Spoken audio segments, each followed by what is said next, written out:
Tarde, estamos aqui num quarto com Deus especial, devido às condições mundiais, todo mundo está sabendo, a questão do coronavírus criando caso para todo mundo, criando problema para todo mundo, mas sabemos que nada foge ao controle de Deus.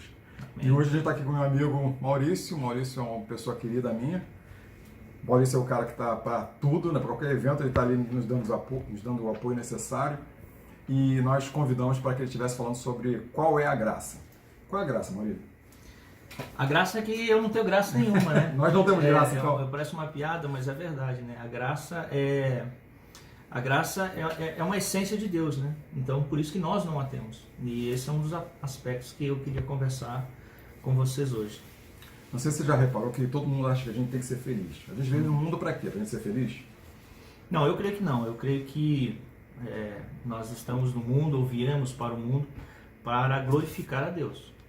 Né? Uhum. E só que o mundo gira em torno da felicidade. As pessoas querem ser felizes, lutam para ser felizes. E como a gente vive num mundo que é totalmente, plenamente egocêntrico, então as pessoas querem, não é a felicidade do outro, as pessoas também lutam pela sua própria felicidade em detrimento ao outro. Então elas acabam passando por cima de outras pessoas, passando por cima de tudo, em busca dessa felicidade. Agora, a felicidade, ela não existe fora de Deus. Então, se a pessoa não se encontra com Deus, ela nunca vai ser feliz. E aí vira uma roda, a pessoa fica em busca de uma coisa e nunca vai achar. Nunca vai achar. Porque talvez a felicidade tenha o tamanho da cruz que fica no coração da gente. Exatamente, quer dizer, se nós existimos por causa da glória de Deus, se nós existimos por causa de Deus, se você não encontrar com Deus, se Deus não encontrar com você, esse buraco sempre vai existir. Você tenta, né, você ou qualquer pessoa, tenta tapar esse buraco com a felicidade, que ela acha que ser feliz é o objetivo da vida dela. E o interessante sobre a felicidade é que ninguém é feliz plenamente no sentido de tempo, né? Você não é feliz 24 horas por dia.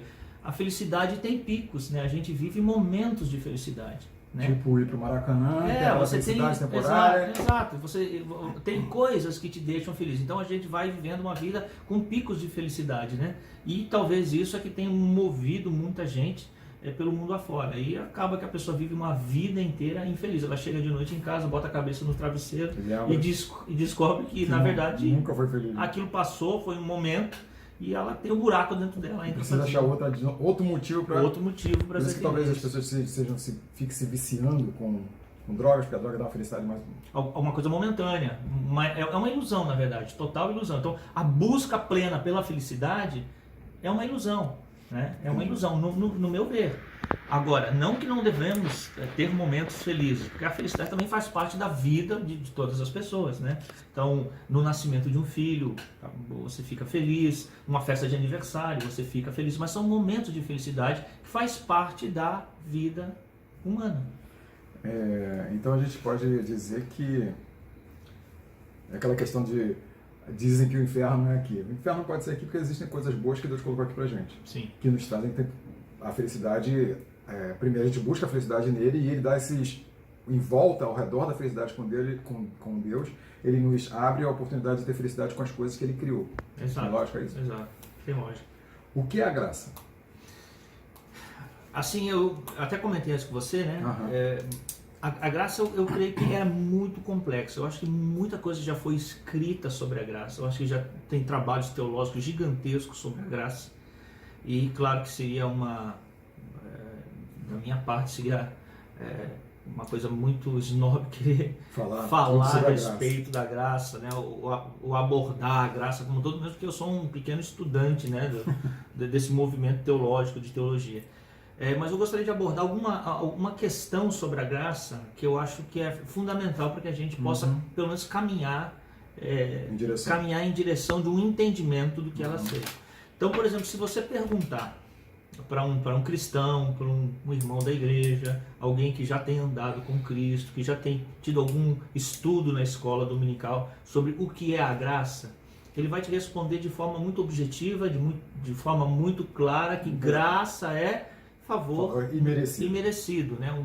Uma dádiva. A gente não merece aquilo. Isso. Então isso é digamos assim, o basicão, né? O que é graça? É um favor não merecido. Isso é o significado da palavra grega, é o que está lá no grego, significa isso.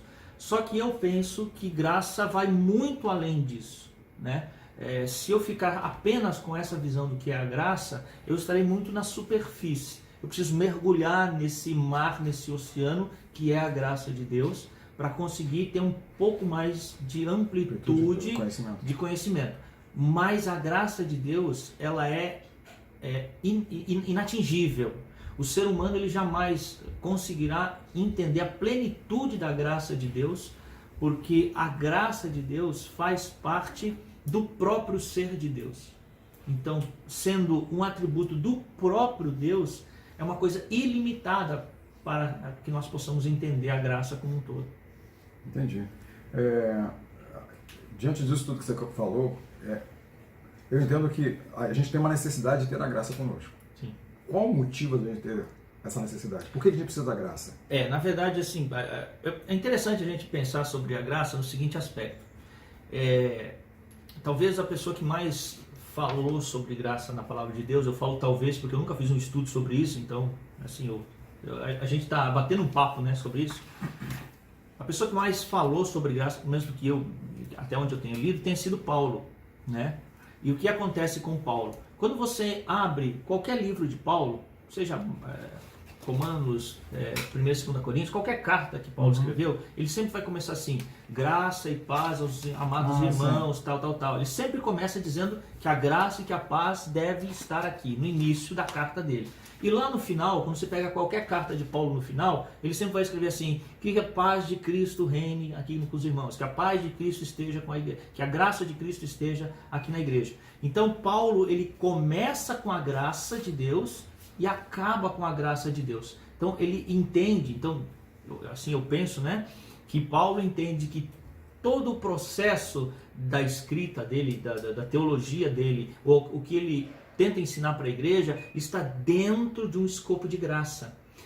Então, se eu pegar essa visão de Paulo, eu imagino que a gente não possa viver uma vida sem a graça de Deus. É impossível nós podermos viver sem a graça de Deus. Por isso que está escrito na palavra de Deus que nele existimos, nele vivemos, por ele, né? Então tudo é por ele, pela graça dele é que a vida existe, as coisas existem. Então significa, se eu tivesse uma boneca, tipo as bonecas que a tua filha tem, e botasse ela aqui, assoprasse o nariz dela, não ia acontecer nada, porque ela não tem a capacidade de ter o sopro de vida que vem. A pergunta é: a vida é uma graça? Com certeza, eu penso que a vida ela só pode ser vida por conta que é uma dádiva plena de Deus, né? E é interessante essa questão de graça de Deus, porque eu e você não a temos. O Sim. ser humano, ele não tem graça. Parece uma piada, né? Mas a graça como essência divina não faz parte da natureza do homem. Então eu não tenho a graça, você não tem, ninguém tem.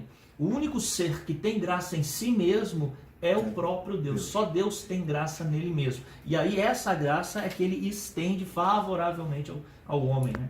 E tem alguma coisa nessa relação de vida, homem e Jesus, que fez com que Deus tivesse um cuidado especial com a gente no momento que Adão e Eva pecaram e trouxeram essa herança toda para a gente, até que houve a necessidade que Jesus viesse para pagar esse preço? O que a teologia cristã, a teologia reformada que eu tenho estudado, sempre aponta, sempre nos mostra, é que o plano de Deus ele sempre foi um plano eterno. Então assim, ninguém pegou Deus de surpresa. Adão lá e Eva comeram do fruto, então Deus foi pego de surpresa, e aí ele criou um plano, né, ali na hora, o Deus tinha um plano A, um plano B. Não. Isso não existe na atmosfera divina. Deus sempre teve o plano dele, e o plano dele era criar o homem, criar o Éden, criar Adão e Eva, e o plano sempre foi Cristo vir, morrer na cruz, derramar o seu sangue pelos meus pecados, pelos nossos pecados, e Deus nisso tudo derramar a sua graça. Então nisso tudo, nesse plano todo, é a graça de Deus. Tem alguns teólogos que falam que, na verdade, tudo que acontece no mundo todo hoje é como se fosse um grande teatro, né? E onde que todos estão atuando a peça de Deus, né? Então a vida é a peça que Deus escreveu, né? E Deus já sabe toda ela, porque foi Deus que escreveu toda essa peça que a gente está atuando. Sabe para onde a gente está indo. Isso. E nisso tudo a graça de Deus está se manifestando, né? Entendi. Você pode falar um pouquinho para a gente sobre a questão do pecado e a necessidade de se pagar um preço? Com relação a pecado, que é uma palavra difícil nos dias de hoje, né? As pessoas hoje fogem dessa questão de pecado, porque a gente vive na era pós-moderna, e hoje nessa era da pós-modernidade, ninguém tem pecado, né? E uma coisa interessante que a gente estava estudando esses dias era sobre a questão de culpa, né? As pessoas hoje não têm culpa, e quando ninguém tem culpa, ninguém se sente culpado de mais nada. Entendeu? Então, se você entrar numa penitenciária hoje e perguntar para o pior assassino lá que existe lá dentro, se ele iria para o céu, por exemplo, ele diria com certeza ele vai para o céu, porque ele já pagou ali a sua dívida, o seu pecado, ele já está pagando. Então ele não tem mais essa consciência do pecado, a consciência de culpa a nossa sociedade não tem mais. Isso é um perigo que a gente vive, porque a culpa nos ajuda a nos sentirmos, claro, culpados por algo que fizemos, e nos aponta a cruz como direção. Mas numa sociedade em que ninguém mais tem culpa, ninguém mais se sente culpado, como é que você vai apresentar o evangelho do perdão, o evangelho que apresenta Cristo como solução, se ninguém se sente culpado? Então a gente vive hoje numa sociedade que não sente culpa de nada, ela comete os piores erros do mundo. Não fui eu. E e a gente vive numa sociedade onde que a mentira hoje predomina em tudo. Então hoje a gente vive numa sociedade extremamente mentirosa, e a mentira ela vai se espalhando de tal forma que as pessoas vão crendo na mentira, né? E acaba sendo a mentira uma verdade mentirosa, entendeu? E vive uma confusão. Com relação ao pecado, o pecado é muito grave. Ele é tão grave que a única coisa que pode aplacar a ira divina com relação ao pecado... Não diz agora não. Vamos dar uma pausa, daqui a pouco a gente volta. Tá bom. Voltamos para o No Quarto com Deus, continuação do nosso bate-papo. A gente parou falando sobre a culpa. Perdemos muito aqui, que a gente estava conversando antes. Vamos tentar resgatar o que a gente tinha falado aqui em off. Maurício, sobre a culpa. A gente falou sobre Levíticos 17:11, que fala assim: porque a vida da carne está no sangue, eu vou tenho dado sobre o altar, para fazer expiação pelas vossas almas, porquanto é o sangue que fará expiação em virtude da vida. Uhum. Deus já estava preparando o homem para entender o que Jesus faria? Na verdade, a gente está no Antigo Testamento, em que nessa época se faziam os sacrifícios, né? Então, com animais, né? Por que os animais? Porque na verdade era uma sombra, né? Uma sombra daquilo que Deus já tinha preparado. Mas na verdade os animais, o sangue de bodes, ovelhas, isso fala também dos profetas, ele não tem poder para aliviar a culpa, né? Ele não tem poder para aplacar o pecado, ou para limpar o homem do pecado. Ele não tem esse poder. Na verdade, sempre foi o sangue de Cristo Jesus. Sempre foi. O plano de Deus sempre foi Cristo. Então, quando o sacerdote matava lá o novilho, o sangue era derramado, na verdade aquele sangue, aquele ato ali não tinha poder para salvar o pecador.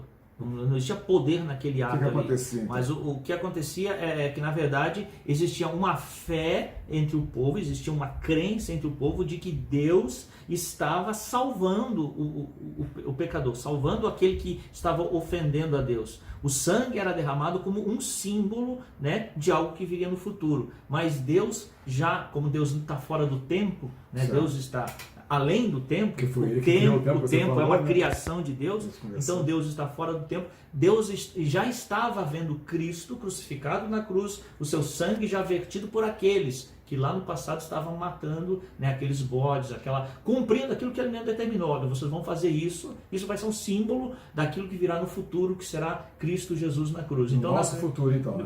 No nosso seria o passado, mas no dele seria o futuro. Sim. Então, na verdade, o plano de Deus nunca foi bode, cabritos e outros animais. O plano foi sempre Cristo, né? Porque somente somente um da própria raça, um totalmente puro, como Cristo foi, é que realmente pode aplacar a ira de Deus sobre o pecado. O pecado é muito grave. A verdade você comentou que Deus é tão santo, tanto é que ele é chamado de santo, santo, santo, e não justo, justo, justo, ou amor, amor, amor, porque ele é tão puro que o pecado fazia a diferença gigantesca nessa relação com Deus. É isso mesmo? Sim. Na verdade, o pecado é muito grave. O pecado é tão grave que não há meios de aplacar a ira de Deus. Há meios né?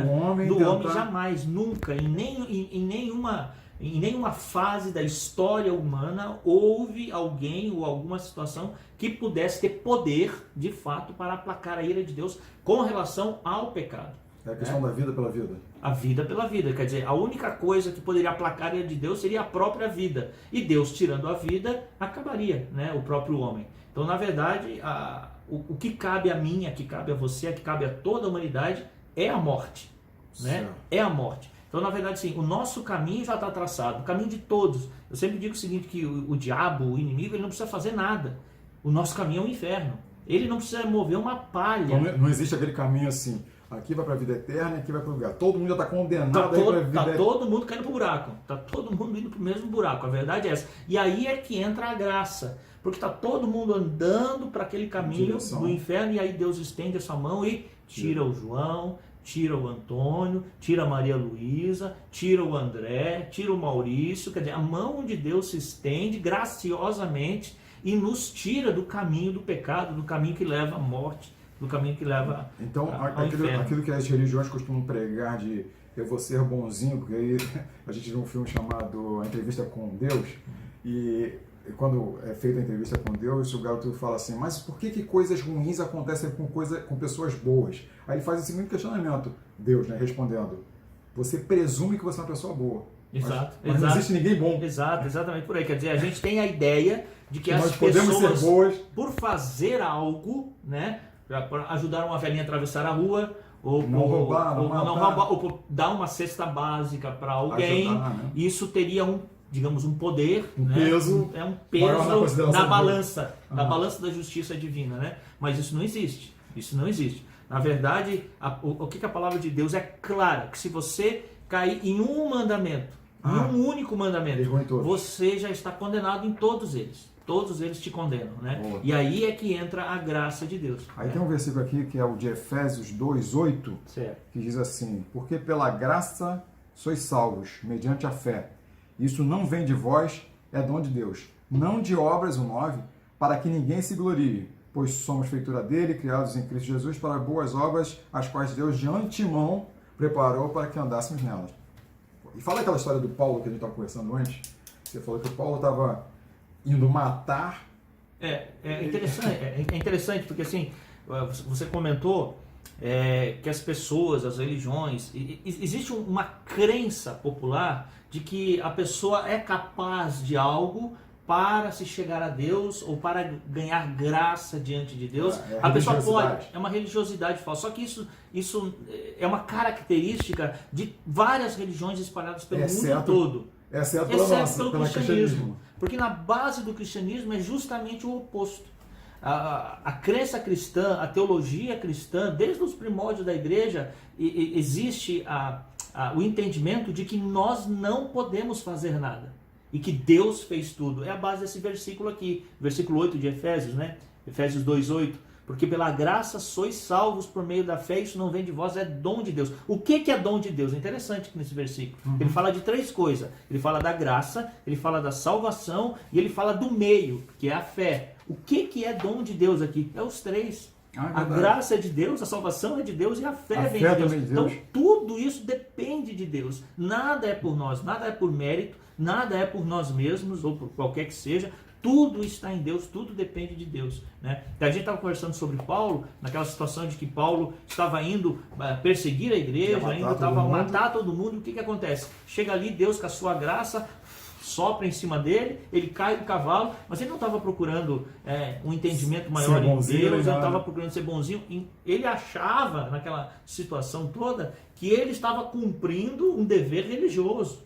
né? Ele estava se achando naquela condição como uma pessoa religiosa, que estava cumprindo um dever religioso, que estava acabando com uma seita, que estava, digamos, acabando com a religiosidade dele da época. E era justamente o contrário, era um mover de Deus naquela circunstância toda. Então Cristo veio, Cristo morreu, Cristo ressuscitou, e aquilo tudo que estava acontecendo era o plano de Deus. E aí Deus vem com a sua graça sobre a vida de Paulo, né, e tira ele dessa escuridão que ele estava vivendo, né? Muito interessante, você falou sobre a graça que foi diretamente para uma pessoa. Mas existe aqui, me fala sobre aquela graça que expande até para aquelas pessoas que agem de modo equivocado com a lei, são criminosos, etc. Mas por que eles podem se dar bem, entre aspas? Não, o que existe de fato, né, até quem escreveu muito sobre isso foi Abraham Kuyper, o que existe no mundo é a graça comum. E para que essa graça existe? Essa graça comum, ela não é uma graça que move para a salvação. Não é isso. Então a graça comum é diferente da graça salvadora ou da graça salvífica. É totalmente diferente. Mas ela é uma graça que ela existe para amenizar o poder do pecado na terra. Então, se não fosse essa graça de Deus, a terra seria o que muitos falam, o inferno aqui. Entendeu? Porque o poder do pecado é devastador. E o pecado ele vai aumentando gradativamente na vida daqueles que se entregam ao pecado. Então, cada vez que você vai cavando o buraco do pecado, você vai afundando cada vez mais. Uma areia movediça. É uma areia movediça. Então, cada vez você vai mergulhando mais. Então, é como um vício, né? Que a pessoa vai cada vez mais entrando profundo.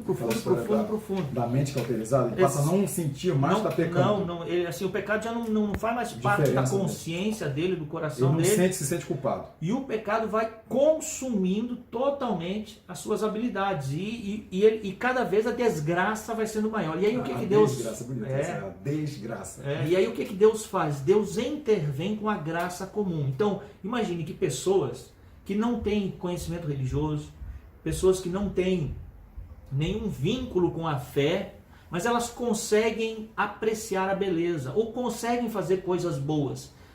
A gente, mesmo pessoas que não têm nenhum contato religioso, elas podem ter um dom de beleza. Por exemplo, eles podem fazer uma bela pintura, escrever uma bela peça, falar bem, escrever uma boa história de amor, então, uma boa música, uma boa poesia. Sim. O que é isso? Isso é o caminho da graça de Deus. Imagine um mundo sem pintura, um mundo sem música, um mundo sem beleza, um mundo sem cor.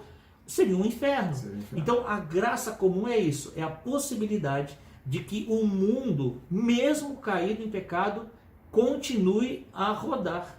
Então a graça de Deus, que é a graça comum, diferente da graça salvífica, possibilita que nós vivamos aqui mesmo em pecado.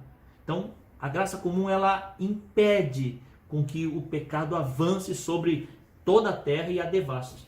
Que maneiro. A gente tem agora nos últimos minutos do nosso bate-papo aqui. Queria saber se você tem alguma coisa que você queira deixar mais nesse último minuto.